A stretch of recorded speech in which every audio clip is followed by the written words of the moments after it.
I felt so lost after I had my kids.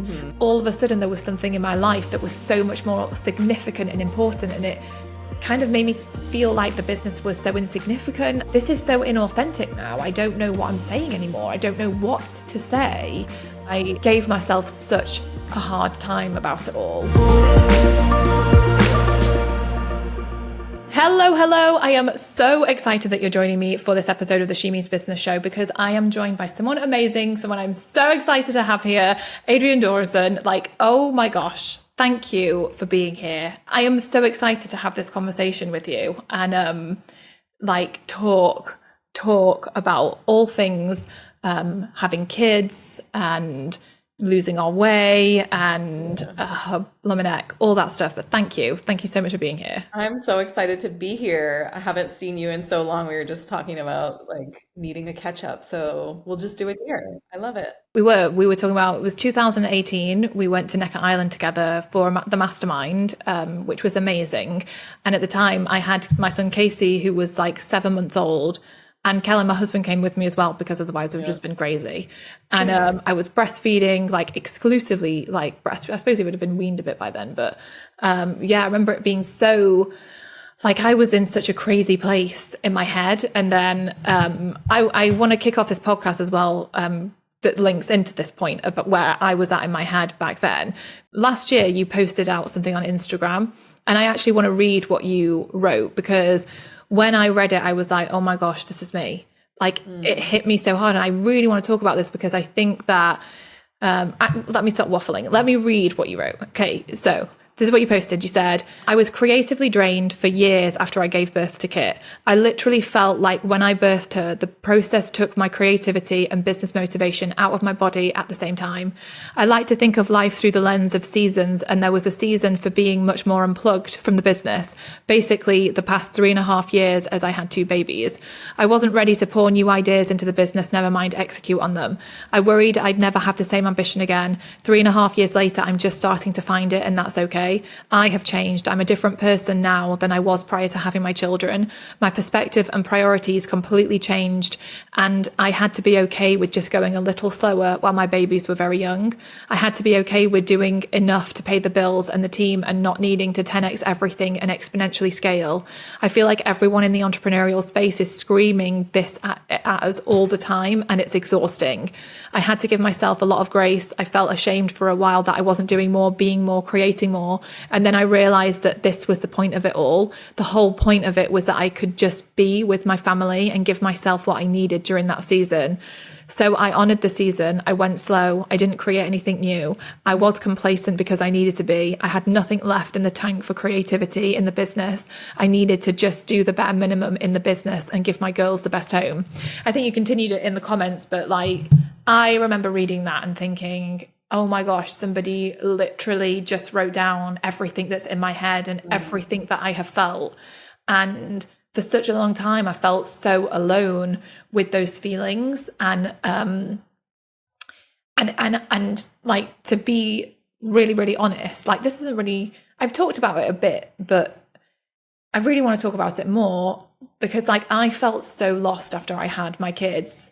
It was like, before having kids, I was really inspired. I was so motivated. I was so driven. I had all these ideas, all this creativity. And then I had the kids, and it was literally like my motivation and inspiration for the business went. All of a sudden, there was something in my life that was so much more significant and important. And it kind of made me feel like the business was so insignificant. And I just... So silly. Like, yeah. Like, and I just thought, and the hard part was I didn't know, especially because I was like making videos and I was showing up and teaching stuff. And I thought, this is so inauthentic now. I don't know what I'm saying anymore. I don't know what to say. I don't have anything in me to say. I wish I had, obviously, I wish I'd have been able to read something like what you wrote at the time, because I gave myself such a hard time about it all. So I just would love to talk about this and what you shared in that post and your experiences of this, and kind of also talking about this, you know, in the online space, there are a lot of amazing, mostly men who say this stuff, but they talk a lot about like kind of go, go, go, work hard. You've got to work hard. You've got to put in the effort. And like, I know before we started recording, I was telling you about when I was mentored by a guy back.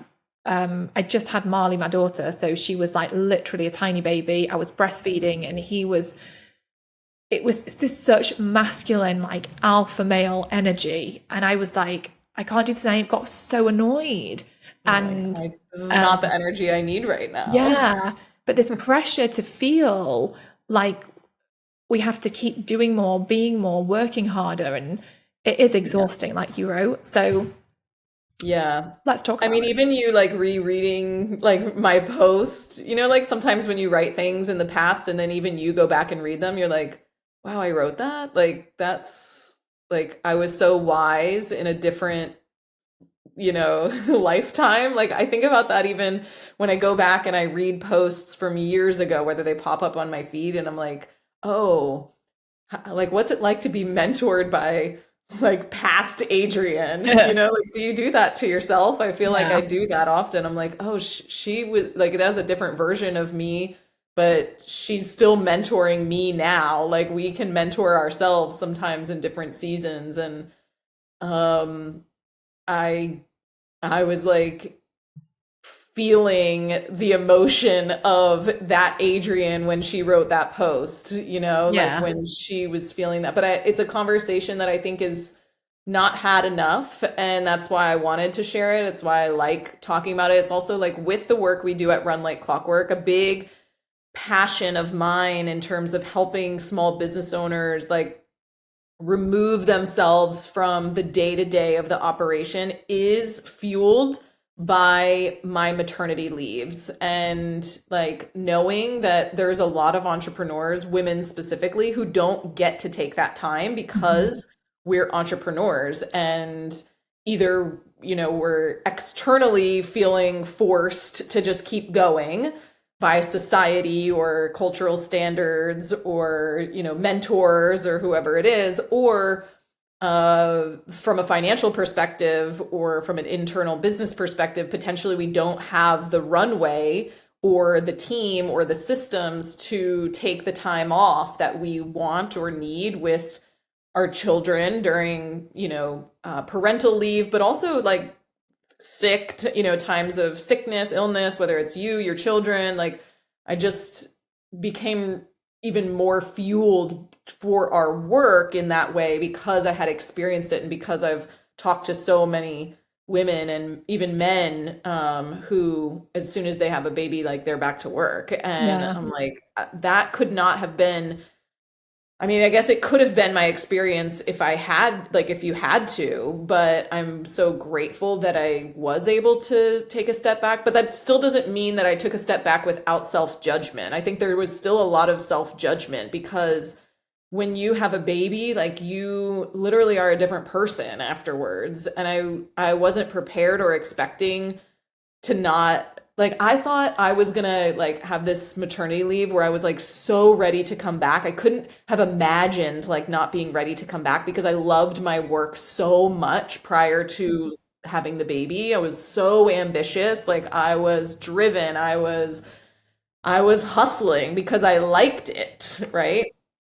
And then afterwards I was like, I don't want to go back. Like I don't have this desire that I thought I was going to have. And then I made that wrong in some ways. I was like, well, where is old Adrienne and why isn't she here? And when is she coming back?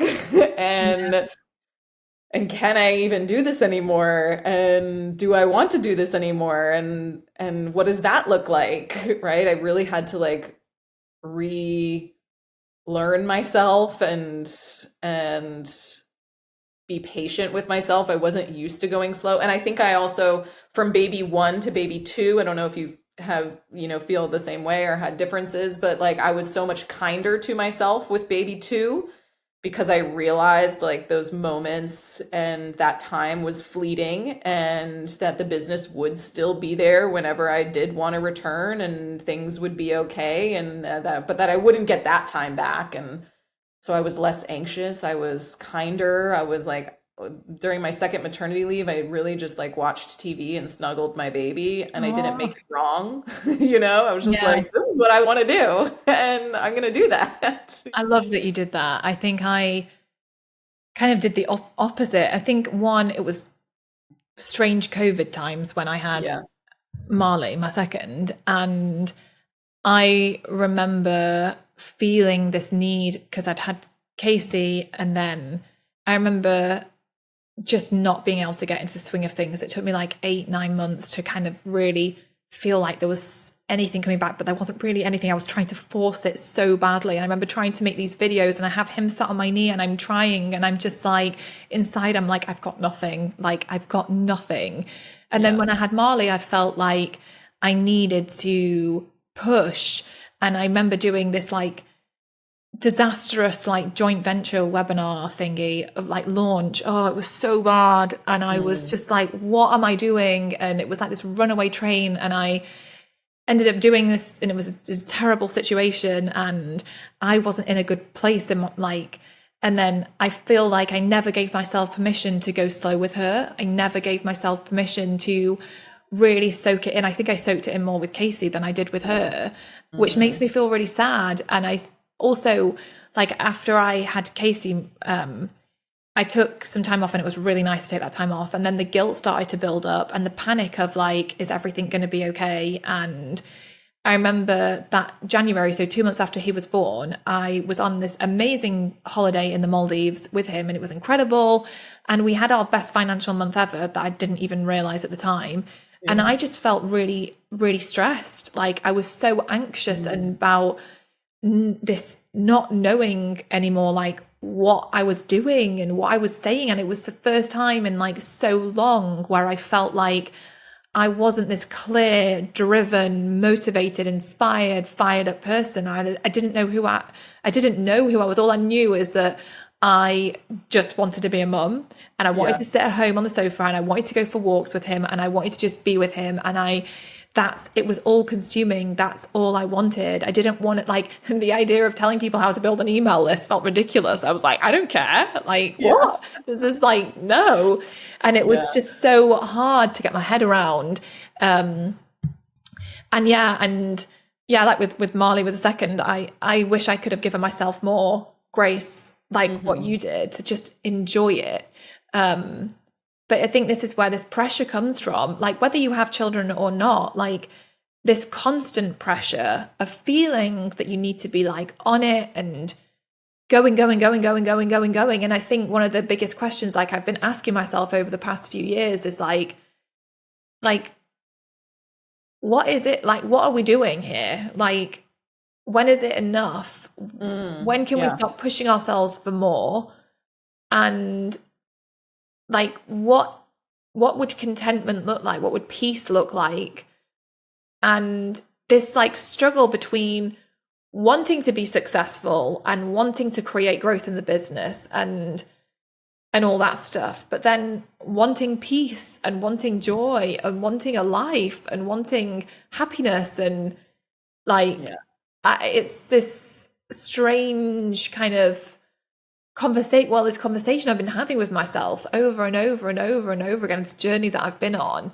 But yeah, what is your take on all of that? I think it's like I've been thinking a lot about this just, I mean, over the past year, especially as like some of my ambition and creativity is like finally re-emerging, like in a new way, but that's just like permission and, for people out there, whether you've had a baby or not, just knowing that like life happens in waves and in seasons, and especially as women, like our hormones, especially after babies, like that if you're not feeling the same way as maybe you were previously, like it's okay. And I was talking about this recently as like waves, right? And so like right now I'm like having a wave of creativity and ambition, and so I'm riding it, and I'm also knowing that that wave may end, and that's okay too. Mhm. And like I'll ride the next wave, right, whenever it comes, instead of like forcing that it's always going to be this way or getting disappointed when it's not. But as I've been thinking about this conversation more and more over the past year, obviously, whenever I wrote that post, it's just that like things are always going to be changing for us, and it doesn't have to, like, I think a lot of this happens when we're misaligned, right? And when we're doing things based on like comparison to other people, like being in mastermind groups and like working with mentors and all of that is good sometimes and has a place, but we really have to have a lot of discernment on like, but what is for me, right? Like, what is for me about this, instead of like, I know I've been in rooms where I'm feeling really successful when I walk into the room. And then by the time I walk out, I'm like, oh my God, like I'm not doing enough. Like they're so inspiring. Like they got all these things going on. And like, I do not, right? Or like there's so much more that I should or could be doing. And sometimes I get caught up in that. And I think it's like coming back to self of like, but do I want to do that? Do I have to do that? I think even just like sometimes the curse of knowledge in the entrepreneurial space can be to our detriment. Like, so for example, I ran a leadership type of program recently just because I'm really passionate about talking about being a better leader. And so I was like, let me run this program. And so I was thinking, I ran this like, it's in like a 12-week program. And at the end, I was like, oh, we're going to have to sell something at the end because like we've only given them this like small experience. And, in the entrepreneurial world or in the course digital coaching space, like you sell them something else of like, how would they continue to work with you? And as me and my team started to create this offer, I was like, guys, the more I think about it, like, I don't want to do it. Like, I don't really want to. Like, it doesn't feel fun anymore. Like, it doesn't feel like, sure, I could make money, but is that how I want to spend my time? And when I really when I really thought about that, I was like, no, it's not that. Like, I don't want to do it. Yeah. And so we scrapped it. But I think that that's really hard sometimes because the marketer in me and like the business person in me knows that like, oh, but you should sell them something, right? Like there's gonna be people who want to continue working with you. Yeah. And I had to like really just say, it doesn't matter though. Like, because if I don't want to do that, then I shouldn't do that. Yeah. I know. It's And I think we hard. just do a lot of those things by default because we're quote unquote supposed to. Yeah. So it's like really questioning, like, but what is for me right now? Like, what does my life look like and what do I want it to look like? And does that add to it in a positive way, or is that making it feel heavy? Yeah. I've been kind of using this like heavy light in my own decision making. I'm like, okay, if something feels clunky and heavy and like, too hard to figure out, like I'm just not into it right now. No, I totally agree. And this is like, I really had to make some huge changes to myself because I felt like I'd just got myself in a right pickle over the last few years with just not listening to myself and not paying attention to myself. And so I've really started to look at my time and tracking, like, how are the things that I'm doing, how do they make me feel? What is actually important? What's not important? What am I like completely wasting my time on? And like really measuring stuff by like, yeah, how much joy does it bring? How much love does it make me feel? Does it make me feel really anxious and stressed? And like, also who are the people in my life that are making it feel easy and good and amazing? Or who are the people that are making me feel really anxious and stressed? And really paying attention and starting to make decisions. And like I've done like a lot of work as well over the past few years, like working with different people and just like really being able to speak my truth so that I can actually live the life I want to live and not feel like guilty about it. And making decisions. Like last year, for example, we were literally like 3 weeks out from doing this big launch. And I was like, we can't do this, and stopped the whole thing. And like, we completely pivoted. And, because like you said, like sometimes you have to trust yourself, but sometimes it's so hard to make those difficult decisions when you feel like, but no, I should go and figure this out. And, I think as, I don't know, as women, I don't know, maybe for men too, but like taking like a different approach, a kinder approach, a gentle approach doesn't mean that you're going to be less successful. I mean, even if it does, but you're not actually, because you're going to be living a life that you actually enjoy and that you want to be living. Yeah, going back to like, well, what is your definition of success? And I think a lot of us have been like a little bit brainwashed when we enter the entrepreneurial online space of like, oh, it looks like this. It looks like seven figures. It looks like more, more, more. Yeah. It looks like 10x. Yeah. And that's also like, well, is that mine? Like what do I really need financially to, live? Because like we need to make money to live the life that we want to live. I don't think that that's, to be ignored, but there are trade-offs to everything. And so also working into your definition of success, like, but what does my independence look like? What does my free time look like? What does my impact look like, both on people that I'm working with, but also my family? Like, how do I, like, I didn't want to not be able to pick up my kids from, preschool or, not be able to take them to activities. Like those things are really important to me. And I would never schedule a coaching call or a team call that was going to interfere with that, and that's just a boundary that I set. And, I think we just get lost in what everyone else is doing and telling us that we're supposed to want. And I think it's a really good exercise to like tune out the noise and be like, but what do I want? And what works, even like what works for me now in this season? Yeah. Because for example, like so I'm like really big on efficiency, right? And so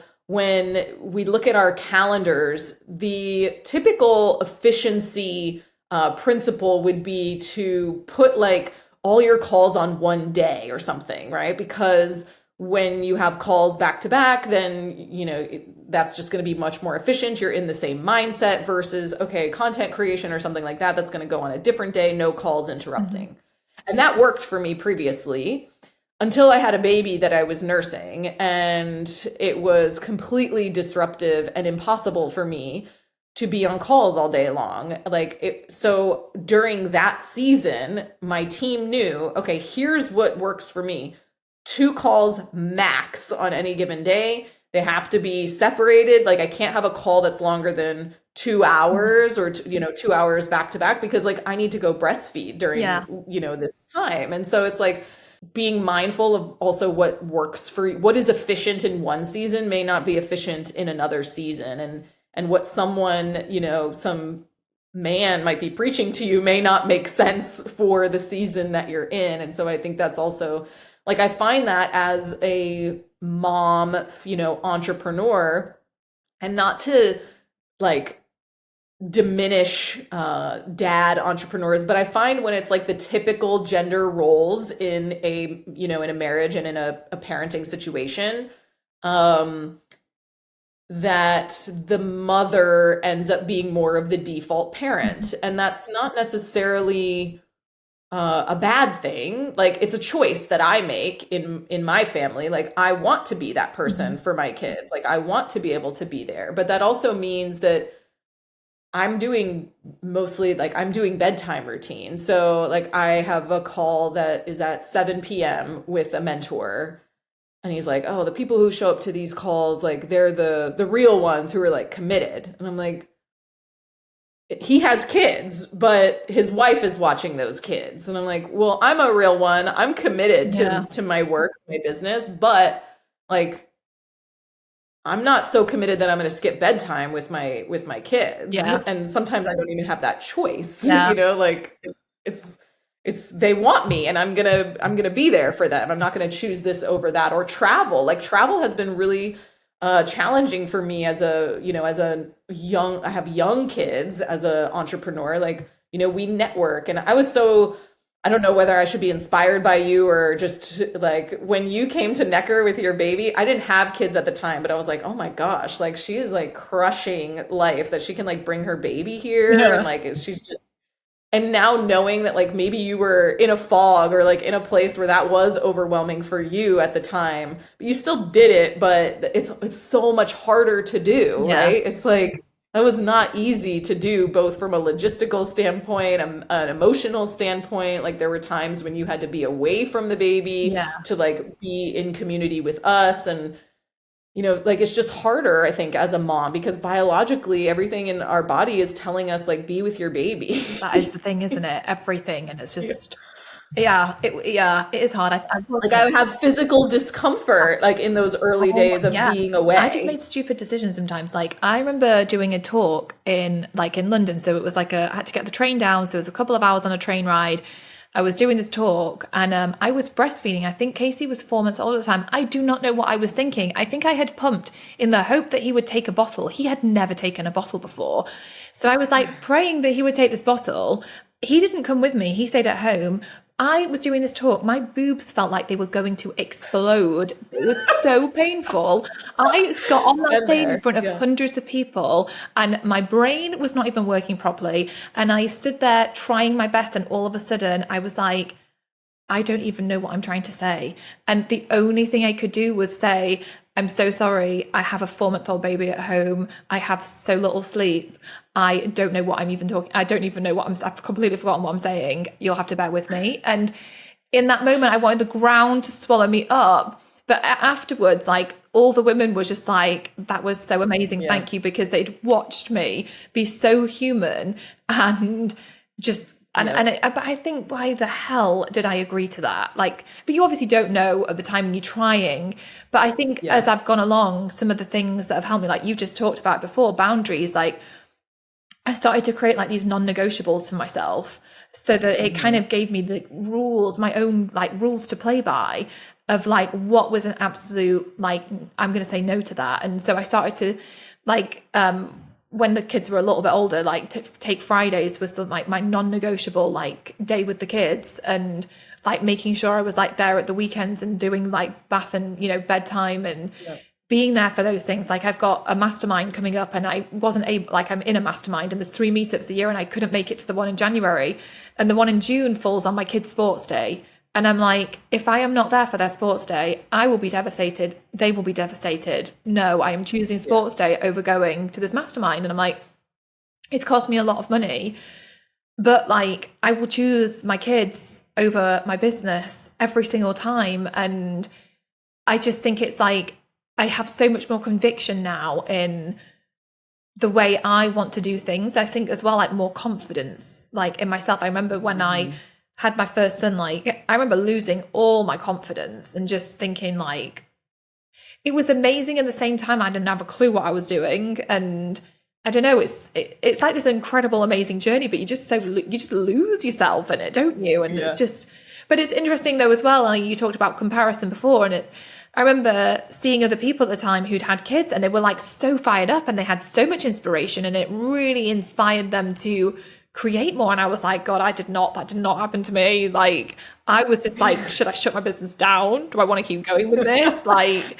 how long do I keep pretending that I want to do this for? And then I ended up like growing the team more. And then in a way it was just, had made it like a million times harder because then I wasn't there leading the team and then no one else was leading the team. And then that became a real mess. And like, I'm still unpicking that mess now. And I'm like, oh my gosh. And it's hard. And I think that it needs to be talked about more so that we all, I don't know, give ourselves some grace with it. But obviously, because you do, you know, you run the business, run like clockwork, and you talk all about this. I remember actually learning from you before I had Casey, because you talk about like how to like be able to set your business up so that you can take time off. And like, so obviously you must have prepared yourself at least for the ability to be able to take time off. So what are like some of your big like tips for that? I mean, even for anyone, even for someone that just needs a sabbatical from their business, because I feel like we need it sometimes. Like sometimes we just need to just take a break. Like, what are some of the biggest things that can help people to actually do that? Like, what would you say?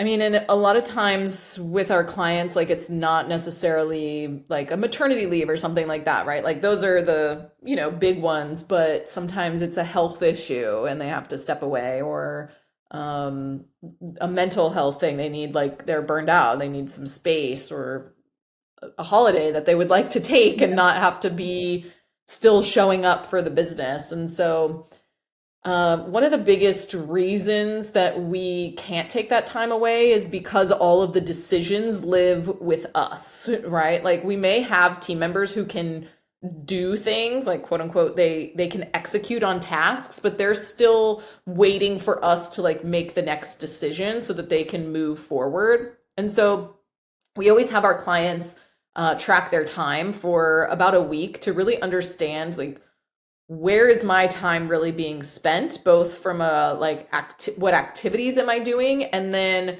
what types of work are those activities. So we have these like 4 Ds that we talk about, and when you can think about your activities through this lens, or your day through this lens, it'll help you understand like where maybe you're getting caught in some of that decision making or bottlenecking, that things can't move forward without you, which just keeps you strapped and trapped in the business.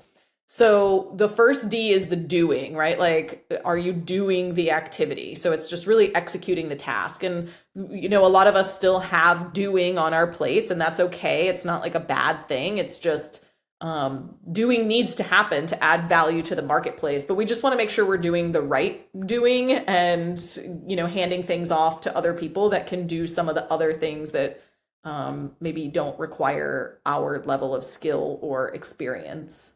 The second work type is what we call the deciding. And this is what really keeps people trapped. It's like, we think we've delegated when we assign a task to someone else, but really what we've done is we've assigned a task, which means the decision is still going to come back to us, right? Like, they can move forward on the task, but then they're going to come back and go, well, how do you want this done? Do you want this? Or what should I do next? Or can you review this? Or how does this look to you, right? And that is really mentally exhausting. And for most entrepreneurs, that's where we get trapped as it relates to team. We don't really elevate and move beyond that. And so then we get to a point where we go, oh my gosh, it was just easier when I did it myself. I'm going to fire everybody and I'm going to do it myself. And that just keeps us trapped in that cycle, because we haven't really developed the skill set to fully delegate, right? It's not that these people can't do it. It's just that we haven't empowered them or given them the tools to do so. And so we really want to think about, because we spend all day making decisions, like, decision making is also like the most neurologically taxing thing that we can do. And so if we're spending it on these like little decisions all day long, not only are we really annoyed when someone asks like what we're going to make for dinner, because like, I cannot make another decision all day. I've made decisions for everybody else. Like, someone just please decide and I'll eat it, or I'll even make it, like, I don't even mind making it. Just tell me what to make. But the other thing is, then we're not spending that time on what we are deeming is the most important work that we need to do. And so at the end of the day, we're like, oh, I didn't even get my work done. Now I got to start my day after I get the kids to bed, right? Now it's like we're working 24/7 again. So we got to get people to that fully delegated place, which is assigning an outcome to them, like help them be more effective by telling them where they're even going, And when we assign outcomes to people, we're also communicating that they can own the decisions within that area of responsibility. Now, sometimes that needs more support. Like, it might need more information. It might need a knowledge transfer. It might need more clarity, right? And so that's the work that we have to do as business owners, of how do we transfer some of this stuff to them so that they can be more effective and so that they can fully own that outcome. But I think it's a helpful frame for your mind to go like, did I just trap myself in the deciding, or did I fully delegate this thing, right? Do I even understand the outcome? Because sometimes when we pause, we realize like, oh, I don't even know the outcome. So how could they know how to, get the outcome? And then the fourth work type that we talk about is the designing, which is like the creating of the future of the business. And this is where we need a lot of white space on our calendars, because we got to do like the deeper thinking, like the deep work of strategically thinking about the next product and the next, and I think also like when you have a baby, there's not that much white space, because when you're not doing, you're like, you want to be with your family, right? Especially in those early days, you're like, if I'm not doing this task, then like, I'm going to go over there and nurse or cuddle this baby or play or whatever. And so you don't really have that white space that maybe we want to intentionally carve out. So I think the biggest challenge for people, or the biggest opportunity, is really understanding where your time is currently spent so that we can start shifting it to be more valuable. But we think about finances in our business, and most people, at least I hope most people, have a really good understanding of how much money they're making, where it's coming from, and how much money they're spending, right? And that helps us make decisions. It helps us make decisions on what we should do next, what we should stop doing, what we should spend less on, what we should spend more on, etc. But most of us don't have a really good understanding of our time, or we kind of have this high level view, but not a really detailed view. And so it's like, time is more expensive than money. So like, we really need to understand that if we want to make more money, or if we want to have more freedom in the days that we, are spending on our work. So I think that's like the biggest opportunity for people, is like really dig deep on like, where's my time actually going though?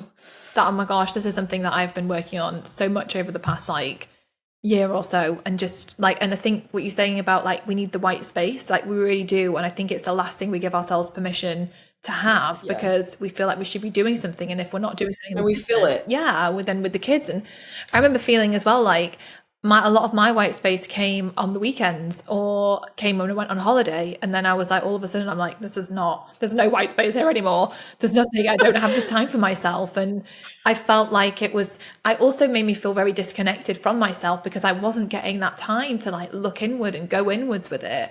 And now, like, because my kids are like 5 and 3, and like Marley, my daughter, she's in preschool, so she goes 4 days a week, and so I take Fridays off to be with her still. But because now I've got that time in the day, like on a Thursday, I really try to go to like the spa in the morning. So I've got a different environment where I do like a lot of deep thinking, and it's like so good because I have like so many amazing breakthroughs there. And trying to like block in and book in, getting out and just giving myself permission to have that time to think on stuff. And it's because sometimes you need that like appointment to keep it, right? Yeah. Because if you just like put white space on your calendar, and you know that you're going to block it, or you're going to move it to do something else, or it's going to get eaten up by the team asking you to do something, or you just like doing that to yourself, because like we're always the first person that we will break a commitment to, right? Is ourselves. Whereas if someone is expecting you on a meeting, like here today, like you wouldn't have not shown up with me, but we do that to ourselves all the time. Like we don't show up when we have that blocked off. And so it is really valuable, if you haven't, been able to keep those commitments, then like getting out of your normal space for that design time, like you're saying, like at the spa. And so sometimes we're like, oh, but like spa time isn't business time. It's like, yes, it is. Yeah. If you're having that design time, that commitment with yourself, and like making sure it's happening. And sometimes we do need to like get out of our environment to keep that commitment. And I had to really get over this when I had full-time employees, because I had a lot of guilt around giving myself permission to do that stuff, because I felt like I should be at the office every single day. I should be there before they get there. I should be there after they leave. And I would feel really guilty when I was like, I didn't want them to think, oh, there she goes swanning off to the spa, because that's not what I'm doing. And then I realized like I have to be able to think as the business owner, so that I can drive this all forward, and I can show up as my best self to do all this. And like you talk about leadership as well, like it's been again something I've been massively like trying to learn more about. And because I mean, Jesus, when we become bloody business owners, don't know what we're doing, and then all of a sudden you're running a team, and then you're like, I have no experience managing anyone, like how can I do this? And then they're managing other people, and they're supposed to be learning from you how to manage other people, and you're like, I have no idea how to even manage you. I know, just like doing such a horrible job with it. But it's like, oh my gosh, but this is like business, isn't it? It's just like a really interesting, like deep growth journey. And something that you said I think is really important, like having that guilt when it comes to team, I think is very normal. And I think the reason for that is it's really hard to, it's usually a projection too of our own feelings, right? Like they typically haven't said like, Yeah. oh, she's so lazy, swanning off at the, Yeah. at the spa today. Like it's us saying that because we're afraid that they're thinking that. But the reason that we're thinking that is because that's how we think about ourselves. And we haven't really valued the design or the thinking work yet. Mm-hmm. And if we want them to value the thinking work and understand like how valuable that is for the growth of the business, like we have to value it first. Mm-hmm. And so I like to think of the doing and the designing like digging a hole versus solving a Rubik's cube, right? Like digging a hole is usually the thing that we will do because it's like instant gratification. It's easy. It shows us at the end of the day like we can physically see what we did, and so it's much easier to do, and it's usually our default because that's, as a society, we classify that typically as like hard work. A day of hard work, right? Yeah. Is like, I'm hot, I'm sweaty, I dug the hole. Yeah. Look at what I did. Look at what I did. I dug this hole. Aren't I so great? Whereas the thinking work is us solving the Rubik's Cube. And most of us don't know how to solve a Rubik's Cube. Like it's hard. It's thinking work. It requires strategy. It requires us spending a lot of time, trying things or moving things around to maybe eventually get to the result, right? It doesn't look like much in the process. Like it honestly looks like a mess in the process until maybe years later, that idea actualized into, an outcome that we can physically see. But there's a lot of delayed gratification for the Rubik's Cube work. Mm-hmm. But also it's usually, it's a way to start shifting the way that we think about hard work. Because if you identify, like if your identity is shaped in, I am a hard worker, it's going to be really hard for you to start doing the Rubik's Cube work if you don't believe that that's hard work, Yeah. right?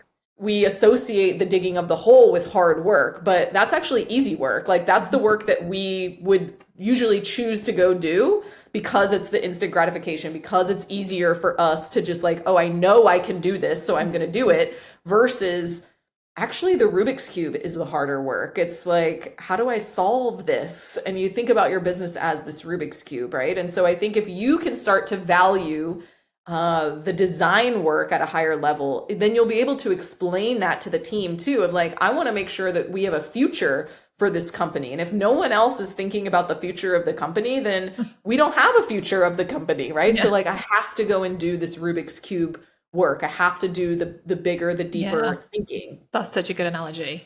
It's so helpful for us to recognize like where we are defaulting to something, not because it's the hard work, but actually because it's the easy work, right? And that's helps for your identity to reframe. You're still allowed to be a hard worker. The hard work just looks a little different than what you maybe grew up with thinking, Oh, I love that. I've loved this conversation. It's just been so nice to talk about this and to, just for us to share like this, the realness and the struggles and the amazingness of it all. Like it is an incredible journey. And I think, a lot of the things you've shared, like about having that grace and giving ourselves that permission, it's just so important. And I do wish I had, like I did to an extent.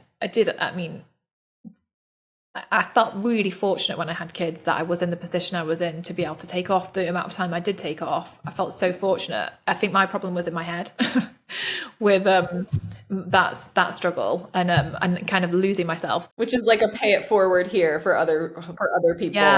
Like, hey, I wish I didn't do this to myself, and I can't change what I did to myself, but hopefully you can change what you do to yourself and how you think about it. I really hope people do, because I think that's the thing is, like you said, they're only tiny for such a little amount of time, and it's just I really soak it in now, and I'm like really trying like be present. Like I've always tried to be present, but like even more so because it goes by so quickly. Well, I think too, like the thing that you were talking about of like skipping out on the mastermind, right? For a lot of us, we make that wrong, or then we feel badly, or we're resentful of the time home with the kids. Whereas I think if you can make that like really empowered, intentional choice of like, you know what, like I actually want to be here. I want to be with my family. And so it doesn't have to feel like this missing out on things. It's just like, this is the decision that's right for me, and